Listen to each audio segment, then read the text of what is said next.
Hello বন্ধুরা, বৈঠকি ভোজনে আপনাদের সবাইকে স্বাগত। আজ আমি স্ন্যাক্সের রেসিপি আপনাদের সাথে শেয়ার করছি, যা বর্ষাকালে প্রত্যেকেই পছন্দ করে। আর আমি এর জন্য নিয়ে নিচ্ছি সেদ্ধ করা আলু। আমি এর মধ্যে ম্যাশ করে নিয়েছি। নিয়ে আমি আলুর মধ্যে দিয়ে দিচ্ছি পেঁয়াজ কুচি, ছোট ছোট করে কেটে রেখেছিলাম। পেঁয়াজ কুচি দিলাম, দেওয়ার পর দিয়ে দিচ্ছি আমি এখানে কাঁচা লঙ্কা কুচি আর সামান্য ধনেপাতা কুচি এতে আমি মিশিয়ে দিলাম। আর তার সাথে গোলমরিচের গুঁড়ো দিয়ে দিলাম, আর দিয়ে দিলাম পরিমাণ মতো নুন। দেওয়ার পর এর মধ্যে আমি দিয়ে দিচ্ছি চাট মশলা আর দিয়ে দিলাম চিলি ফ্লেক্স, এতে আমি মিশিয়ে দিয়েছি। দেওয়ার পর এগুলোকে খুব ভালোভাবে মিশিয়ে নিতে হবে। সবগুলো আলুটা খুব ভালো করে এখানে মাখিয়ে নিতে হবে। আমার এখানে আলুটা মাখানো হয়ে গেছে, এইভাবে দেখুন প্রায় মাখানো হয়ে গেছে। আর এরপর আমি এখানে নিয়ে নিচ্ছি দুটো ডিম, তার মধ্যে দিয়ে দিলাম সামান্য পরিমাণে নুন আর দিয়ে দিচ্ছি গোলমরিচের গুঁড়ো, দিয়ে খুব ভালো করে এগুলোকে ডিমটাকে ফেটিয়ে নেব।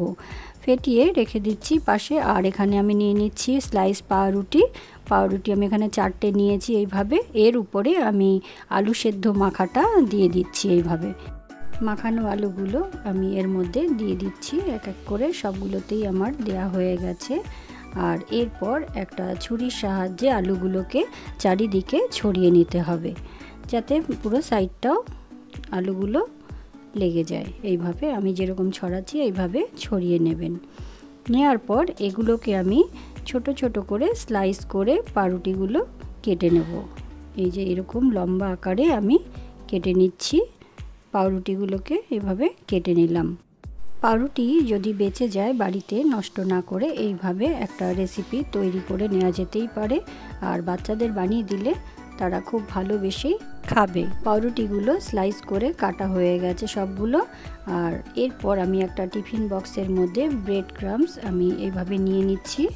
নিয়ে সবগুলোই আমি এর মধ্যে দিয়ে নিলাম। নেওয়ার পর এখানে ফেটিয়ে রেখেছিলাম ডিমটা, সেটাকে আরও একবার আমি নাড়িয়ে নিচ্ছি খুব ভালো করে। আর এরপর আমি পাউরুটির পিসটা ডিমের গোলায় দিয়ে দিলাম। দিয়ে এইভাবে উল্টে নিয়ে আর সেই পাউরুটিটাকে আমি দিয়ে দিচ্ছি ব্রেড ক্রাম্বসের মধ্যে দিয়ে দিয়েছি। হাত দিয়ে লাগানোর প্রয়োজন নেই। এইভাবে আমি টিফিন বক্স ঢাকা দিয়ে চারিদিকে এইভাবে ঘুরিয়ে নিতে হবে, তাহলে পাউরুটির স্লাইসটার চারিদিকে ব্রেড ক্রাম্বসগুলো লেগে যাবে। এতে হাত দিয়ে করার কোনো প্রয়োজন নেই। এভাবে করলে খুব সুবিধা হয়, চারদিকটাই লেগে যায়। এই প্রসেসটা ফলো করলে হাতে হাতে ডিমগুলো লেগে যাবে না। আমি এখানে সবগুলো এইভাবে রেডি করে নিচ্ছি এক এক করে ডিমের গোলায় দিয়ে। আর আমি ব্রেড ক্রাম্বসে দিয়ে আবার এগুলোকে তুলে একটা প্লেটে রেডি করে নিচ্ছি। আমি এখানে বাড়িতে তৈরি করা ব্রেড ক্রাম্বস ব্যবহার করছি। এরপরে আমি সেই ভিডিওটাও আপনাদের একদিন আমার চ্যানেলে দিয়ে দেব। আর এখানে তেলটা গরম হয়ে গেছে, আর আমি সবগুলো এক এক করে এর মধ্যে দিয়ে দিচ্ছি।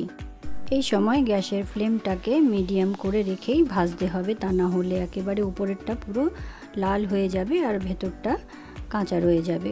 খুব বেশিক্ষণ লাগবে না করতে, কারণ যেহেতু এখানে আলুটাও সেদ্ধ করা আছে, পাউরুটির উপরের অংশটা ভাজতে খুব বেশি সময় লাগে না। হালকা আঁচে আমি এইভাবে ভেজে নিচ্ছি নাড়াচাড়া করে। আমি এরপর যখন হালকা ব্রাউন হয়ে আসবে তখন আমি এক এক করে এগুলোকে তুলে নেব। ভাজাটা প্রায় হয়ে এসছে, আমি যেটা লাল হয়ে যাচ্ছে এইভাবে একটা একটা করে তুলে আর লুচি ভাজা ঝাঁঝরির মধ্যে তুলে রেখে দিচ্ছি, যাতে তেলটা ঝরে যায়। যে কোনো চাটনি বা টমেটো সস দিয়ে খেতে বেশ ভালোই লাগবে। তাহলে কেমন হয়েছে রেসিপিটা অবশ্যই জানাবেন। আর ভালো লাগলে অবশ্যই একটা লাইক, শেয়ার আর সাবস্ক্রাইব করতে ভুলবেন না।